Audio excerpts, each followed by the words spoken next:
This week, if you're anything like me, you'll be out shopping, trying to look for the most perfect turkey you can find, picking up the fresh cranberries, the yams, the potatoes, everything that you need for a perfect dinner, and then you'll put on a feast for your family.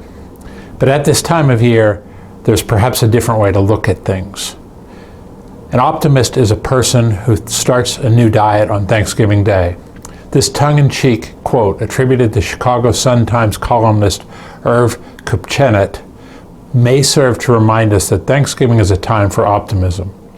A truly American holiday, Thanksgiving is unique to the United States and is a time that we celebrate and remember that the original settlers were able to put aside their differences and forge a nation that today is the greatest place to live on this earth. There must have been a great sense of optimism during that first Thanksgiving feast to overcome the incredible hardship facing those brave men and women.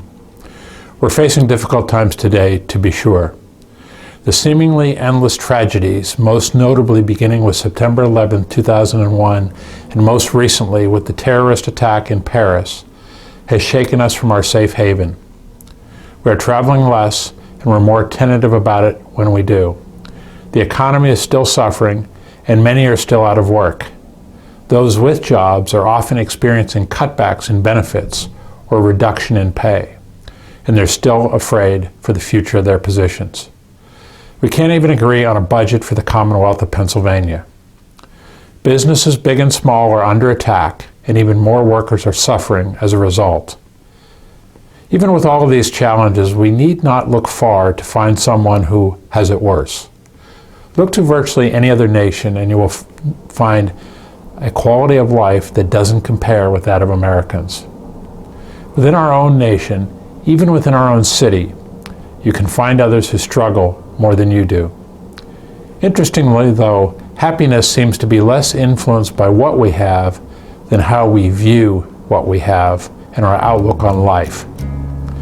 One of the happiest, most well-grounded families I recall was that of a former work associate of mine. Jeff worked about 40 hours per week in a job that paid not a lot more than minimum wage. He and his wife, who stayed at home, had 5 children. Jeff took the bus to work in a city where most people had cars because he could not afford a car. He owned a television, but kept it in the attic. One night per month, he would break out the TV, rent a VCR and a movie, and have family movie night.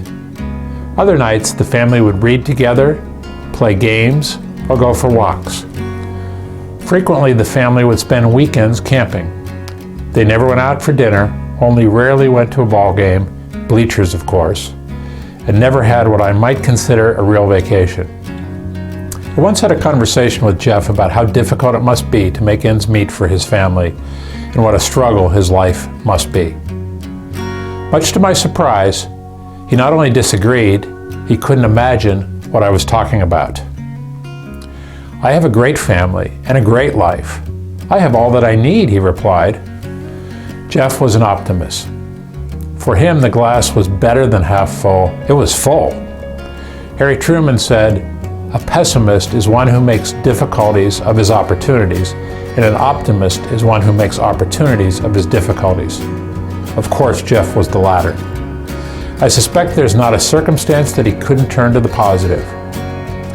As we approach this Thanksgiving season, may I suggest that we consider the last point of the Optimist Creed, authored in 1912 by Christian D. Larson, an advocate of positive thought. It reads, "Promise yourself to be too large for worry, too noble for anger, too strong for fear, and too happy to permit the presence of trouble."